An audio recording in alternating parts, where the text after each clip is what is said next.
नमस्कार दोस्तों, मैं हूँ वंदना भारती और आप देख रहे हैं कमोडिटी इनसाइट्स। काफ़ी सारी यहाँ पे क्वेरीज आ रही थी स्टील को लेके। सारे मेटल्स में प्राइसेस जो है वो हायर साइड है, बेस मेटल में भी रहेगा बुलियन के बाद। और आप यहाँ पे आयरन ओर के प्राइसेस को बढ़ता हुआ देख रहे हैं, तो जाहिर तौर पे है स्टील का इसका रिएक्शन आना ऑलरेडी शुरू हो चुका है। क्या फैक्टर्स है जो आपको वॉच आउट करना चाहिए 2026 में स्टील प्राइसेस में अगर आपने निवेश किया हुआ है? तो सबसे बड़ी बात है कि पूरे मतलब कि ग्लोबल परिदृश्य को देखते हुए यहाँ पे इंडियन गवर्नमेंट ने अपनी स्टील इंडस्ट्री को सेफ गार्ड करने के लिए 12% का इम्पोर्ट ड्यूटी पे सेफ गार्ड ड्यूटी लगाया है। यानी कि अब बाहर का स्टील इंडिया में आना काफ़ी महंगा हो जाएगा, जिससे कि बाहर की स्टील की जो अवेलेबिलिटी है वो कम रहेगी और अपना स्टील प्राइसेस जो है इंडस्ट्री ये यहाँ पे स्टेबल होती हुई दिखेगी। दूसरी चीज़ यहाँ पे ये है, अभी जो अटैक हुआ है वेनेजुएला पे यूएस का, और आयरन उनका बहुत बड़ा सप्लायर है वेनेजुएला, तो इससे भी ज़्यादा आपको इम्पैक्ट आएगा क्योंकि इसका इनपुट कॉस्ट बढ़ेगा।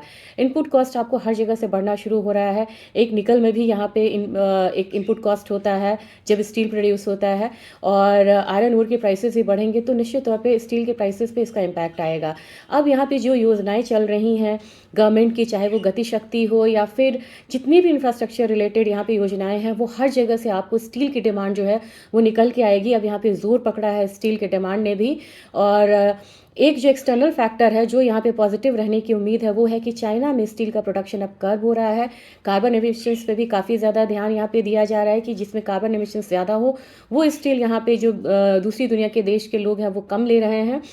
ये बहुत सारे कारण है जिसकी वजह से हम लोगों ने स्टील प्राइसेस को यहाँ पे एक मतलब कि हायर साइड आता हुआ दिखा है। टैरिफ के बढ़ने से भी यहाँ पे स्टील के प्राइसेस पे इम्पैक्ट आया है।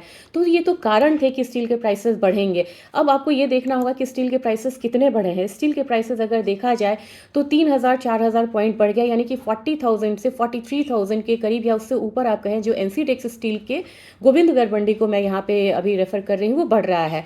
आने वाले समय में आप ये प्राइसेस कहाँ पे जाता हुआ देख सकते हैं, तो 50,000 से 55,000 तक आप 2026 में जाता हुआ देख सकते हैं।